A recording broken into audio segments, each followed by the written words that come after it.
Good morning, Alta Realty Group agents. This is Kevin Lauren. I'm the Director of Training and Marketing here. And today we are joined by Bill Seitz. Good morning, Bill. Good morning, Kevin. How are you today? Doing fantastic.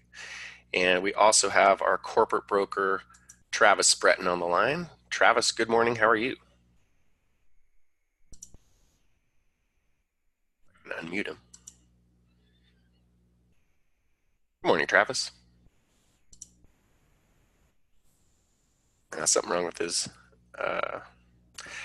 headset, most likely. Hey, can you hear me now? There you are. Alrighty. Good morning, How's it Travis. going, guys? Good. All right. So today we've got a great webinar. We're going to talk all about how to pack your open houses and just best practices for open houses. So really looking forward to today's webinar. And Bill, good morning. You are our Clearview Mortgage liaison, and you've got a nice little presentation for us this morning as well. Tell us about that.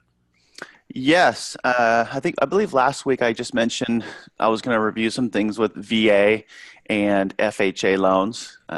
I came across this wonderful slideshow that Debbie Saccone did for us. Debbie is one of our loan officers out in the Coachella Valley, and I'm not going to take credit for this beautiful slide, but I am going to go through the content of it. So I'm going to give Debbie full credit for putting together this presentation.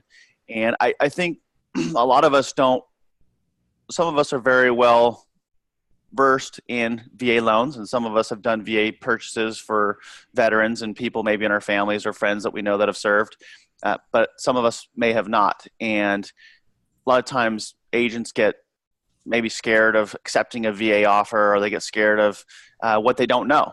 And I think it's important that we can kind of just review some bullet points really quick so that we're a little more, educated on the benefits of VA loans, why we shouldn't be afraid of a VA. If we have a listing and someone submits a VA offer, that it's okay to accept those loans, right? Absolutely. So I just want to go through. So Debbie made this great little presentation. I'm just going to run through it real quick. So veterans rock. Yes, they do.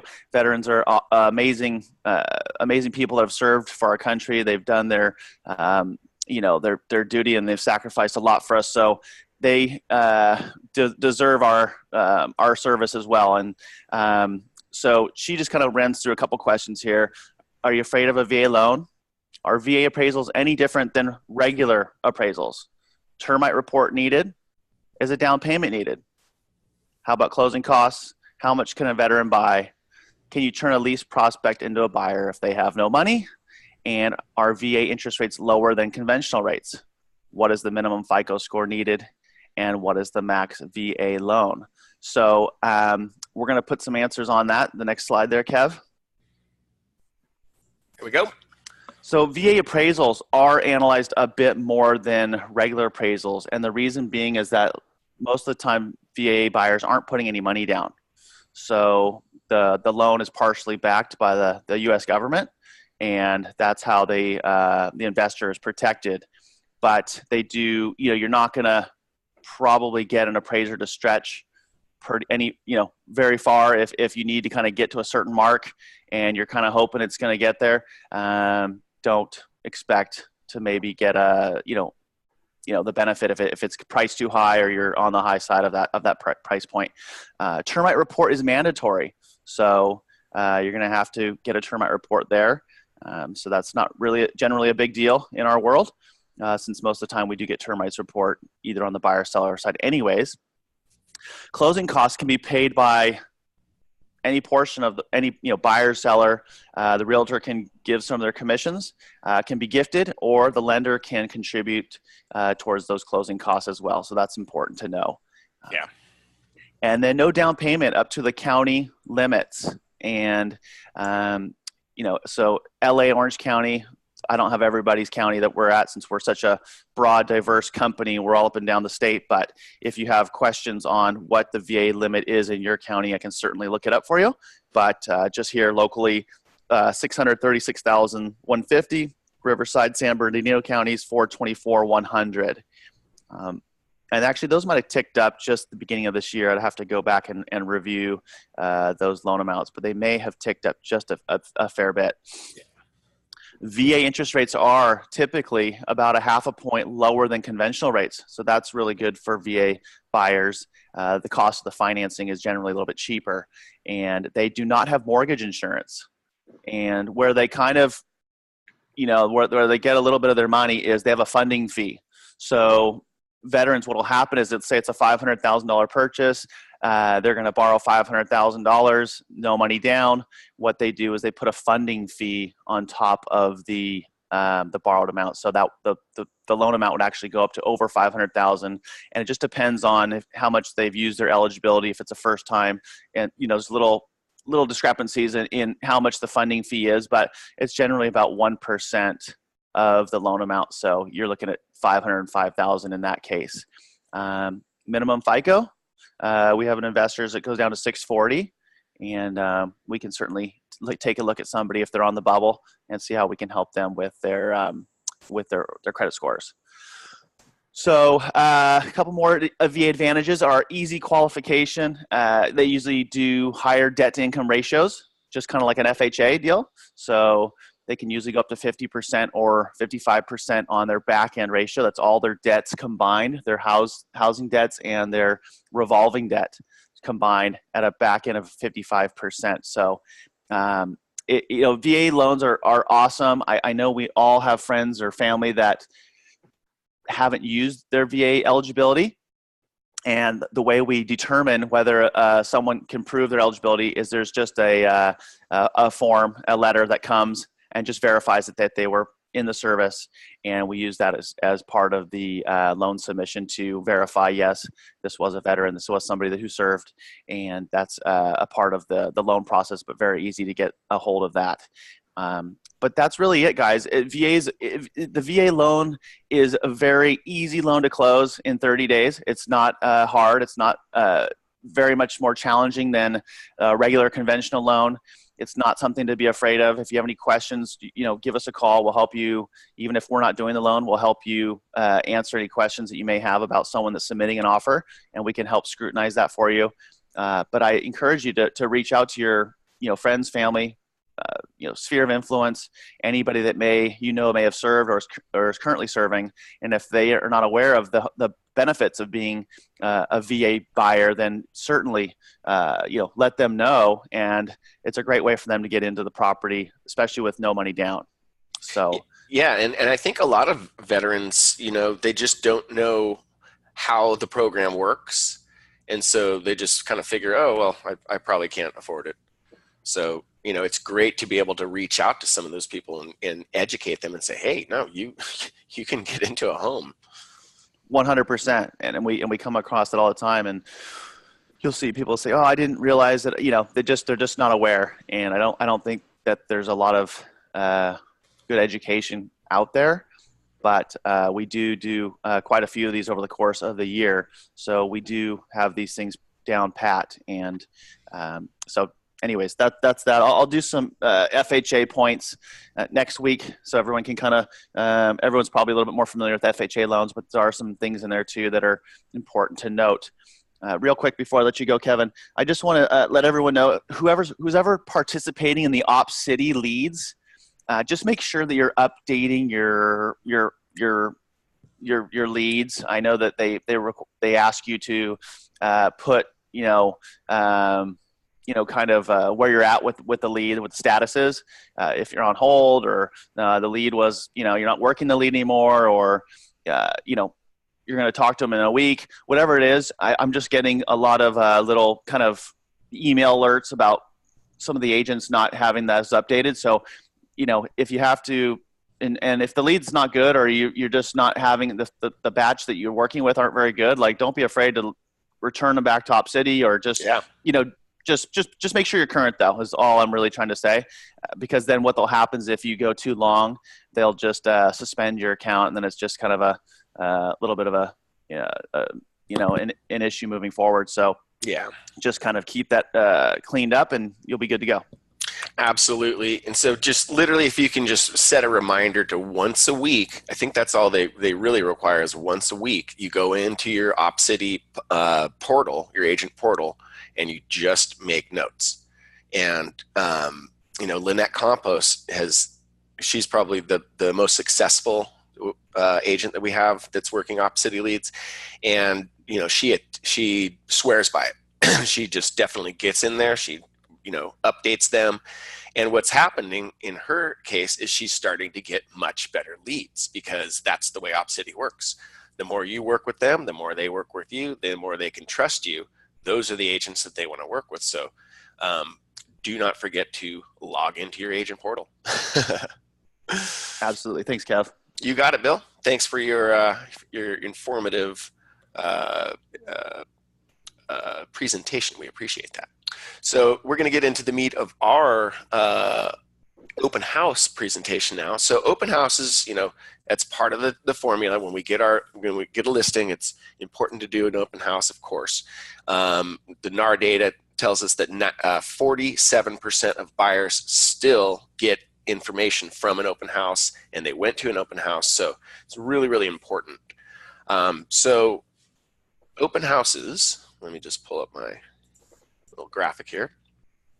And Travis, I know you will be able to have all kinds of great insight with open houses, so we're glad to have you on the webinar as well. So a couple of just rules of thumb to keep in mind when we do our open houses is keep the sellers away. And it's, a lot of times the sellers want to be there. It's a distraction for you. As a rule, keep them away. You don't want them to be involved. That's why they hired you. But it's a very, very good idea to just make sure that you are keeping them away. They will, a lot of times they will scrutinize the visitors a little bit too much. Their presence kind of burdens you. And so I would say absolutely, keep them away. Would you agree, Travis? I would agree. Yeah, and they can tend to hover sometimes too and try and listen in on conversations. Right. And, it could play into, if you have different offers on the table. I mean, I don't know, maybe they're biased in some way or something like that when it could be a good buyer. Really just kind of if they could just leave, that would be the best. Exactly. Yeah. And so a lot of times you'll run into resistance on this, but you can explain these things to them and just say, hey, really, it's for your best. It's in your best interest. Just say you don't want to hear people talking about your house. So. And that's a great way to leave it. So yeah. Good point. And so the second little point is, make sure that especially in a home that has a really nice exterior and a yard, make sure that you mention, hey, go ahead and make sure that you check out the yard. And that will do a couple things, especially if you kind of, you have, a lot of people at the open house. It could help to spread out the people in the open house. So that leads us to point 3 is avoid bottlenecking. So you may get people kind of in the walkways and in the doorways, and you just want to, continue to kind of keep people flowing through. You got to be a little bit of a traffic guard here. So you got to make sure that people are walking through and just point out cool, features. Oh, did you see over there? And that'll keep people kind of cruising through. Wouldn't you agree, Travis?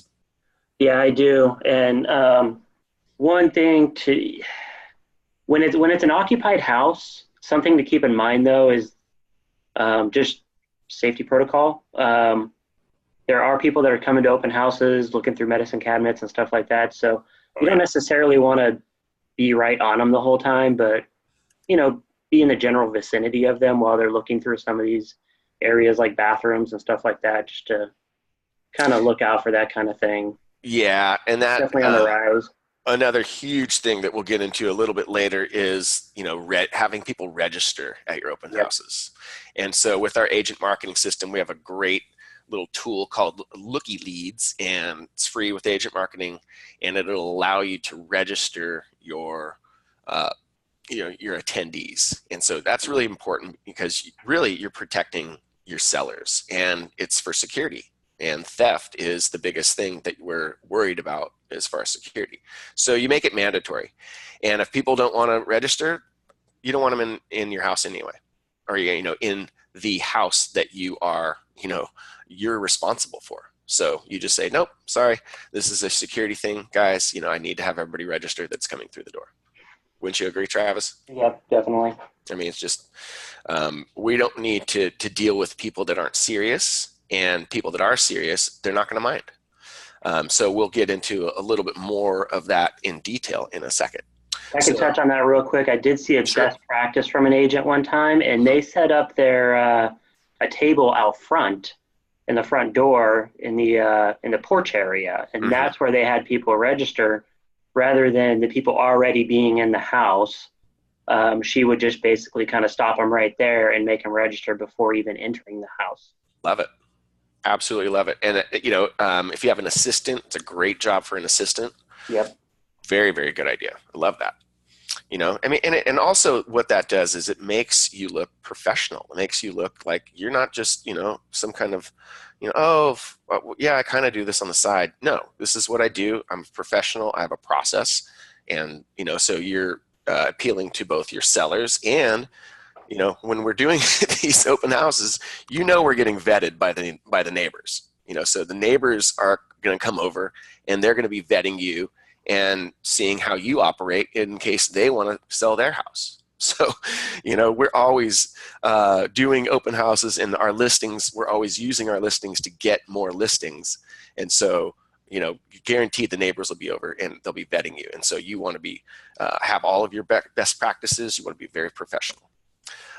So know who you're dealing with. Really important. Just like I said, you want to know if the neighbors, are they neighbors? Are they just people kind of checking things out? Are they former homeowners from a generation ago? So you'll find out and ask the right questions. We'll get into the right questions to ask in a second as well. Know who you're dealing with and make sure that you are spending the most time with, people that are actually in the market. Play crowd control. Absolutely. Keep people moving. You don't want people to be loitering. So let's, continue to point out different areas in the home and different features. And so you can, avoid that clustering, which is really, really key.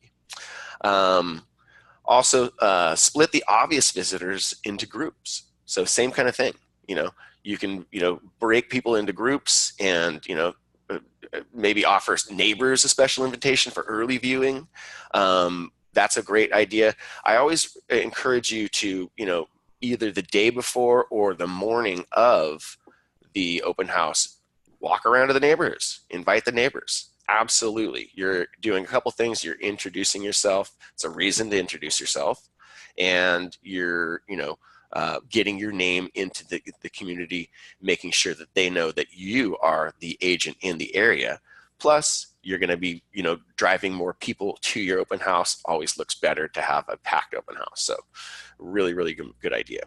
Signage, obvious, good signage on the major cross streets, pointing to the open house. Can't stress that enough. Really important. A lot of people go to your open houses just because they saw the signs. Right, Travis? That's true. Just be sure to watch for the city ordinances. They've been cracking down, I know, in my area and some of the other areas. Watch putting your signs on the sidewalks. I literally saw someone from the city of Carlsbad just picking up agent signs. That's all they did, and taking them. Wow. Because they were on the sidewalk. They left the ones that were in the dirt alone, but if they were on the sidewalk, they took them. Good point. So just make sure that you're in compliance with your signage. Yeah. Last thing you want to do is have the city steal your signs. They're not. Yep, they're not cheap. Yep. Refreshments as a social cue. So it's great to offer people a water, especially a water with your special realtor label on it and cool stuff like that. Offer them a cookie. It's great. However, you can kind of gauge people that might be hovering around, hovering around the refreshment table. In that case, it's okay to either put the refreshments away or not restock the refreshments. So it's kind of a good, use it as a social cue for sure. And then extend the hours. Yeah, sometimes people, they won't be able to make it from 1 to 4, but yeah, they could make it by 5 or 6. So extending the hours is not a bad idea. So you may want to think about that. And it could also extend or spread out the traffic flow, which is also pretty good.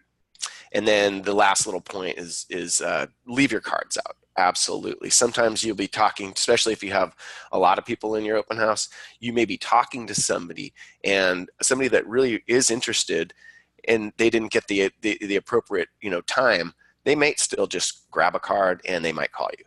And so have the cards out, and even the property.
Testing, check.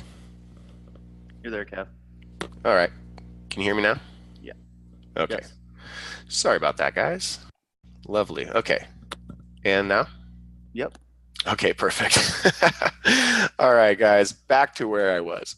Just maybe go back like to a minute or two. Yeah, there we go. Okay, so anyway, lookyleads.com, it connects to agent marketing. Everybody on the call that is with Alta Realty Group has agent marketing. So you'll just go in, log in, and it'll ask you what your agent marketing login is, and it'll connect the two. So once you've connected it, your Looky Leads dashboard will look like this. This is Marcella's. And so once you get into your property, it'll have your properties set up for you. So you can start the open house. And so this is what you would have on either the laptop or the tablet sitting there. And so all the people have to do is put in their name, and you can enter this stuff for them, of course, but you're just registering them. So you're sitting there at or you have your assistant sitting at the little table before they enter the home, and boom, they're able to just register. So a couple different things that'll happen is right when they register, they're going to get a text, and the text is going to have the link to the single property website for that property. So they'll instantly have all the information. Also, of course, that this information is going to be sent to our CRM system. So they're going to be able to get drip campaigns. So a lot of things happen when we register that person. So they're automatically going to get the text. It's going to go into the CRM. They're going to be able to get whatever email drip campaign that we want, and they're going to get mailed a property or texted a property feedback request. So all these different things are happening.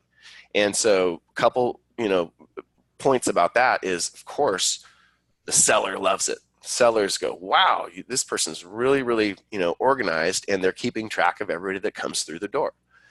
And the other thing that we're doing is we're increasing our sphere of influence, and we're gaining more people on our list. So Travis, do you have any comment on that? No, I like this this version versus the the little booklet where people handwrite the stuff. I mean, you Yeah, can't read their writing half the time, and they do it on purpose. So this is a much better way, more efficient to do it. way more efficient. Plus, you are embracing technology. So when you have these, millennials and, Generation X people, coming through the door, you are communicating on their level. You are using technology. It's impressive. You're not a dinosaur. So Yeah. really, really good to, not, embrace those old techniques. Let's go forward. Let's push the envelope. We're a technology company. We have the technology and we have the tools. So use them. They're not hard. So I want to see everybody, at their next open house using this. Get to Looky Leads. If you have questions, call me and we'll go over all this stuff. So a few other good best practices for open houses. First of all, Breakthrough Broker has some really good, resources for open houses. Everybody can go to Breakthrough Broker and set up a free account. Open house brochures, all kinds of cool stuff.